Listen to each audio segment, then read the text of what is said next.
Արագ ժուժկալության մասին։ Ոմն ծանր հիվանդացավ, այն աստիճան, որ արյուն էր փսխում։ Մի եղբայր բոված ալրախյուս պատրաստեց և նրա մեջ փոքր-ինչ միրգ խառնելով բերեց հիվանդին և խնդրեց ճաշակել այն, ասելով. «Առ կեր, հայր, հանուն սիրո, քանզի այն օգտակար է քեզ»։ Ծերը երկար ժամանակ ապշած մնալուց հետո ասաց. «Որ գրքում գտար այդ բանը, ճշմարիտ եմ ասում, որ իմ ցանկությունն է, որ Աստված ինձ այս հիվանդության մեջ թողներ ևս 30 տարի և չընդունեց խոսը»։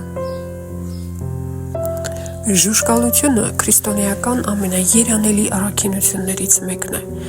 որ խորհրդանշում է մարդու ճշմարիտ հեզությունն ու չափի զգացում ունենալը։ Ավաղ հատկապես ներկայիս գերժամանակակից պերճանքների և գայթակղությունների ժամանակաշրջանում մեզանից քչերին է հաջողվում պահպանել մարդկային այս ազնվագույն հատկանիշը։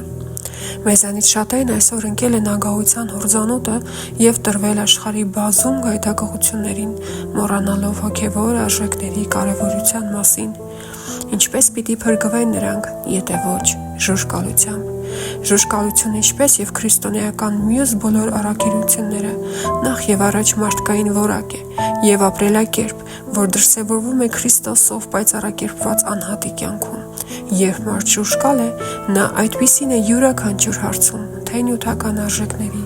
և թե մարդկային փոխհարաբերության։ Մեր կյանքը կենցաղը դասավորելիս պետք է իմանանք նաև, որ Աստված ամենևին դեմ չէ նյութական բարեկեցիկ վիճակին, հարստությունը, ուրախությունը և իր իսկ պարգևված բարիքները վայելելուն, սակայն Աստված չի ցանկանում, որ մարդը նյութի ստրուկը դառնա, իր կյանքի իմաստը փնտրի նյութական աշխարհում, կարծելով, թե իրերի առատությունն է իրեն երջանիկ դարձնելու։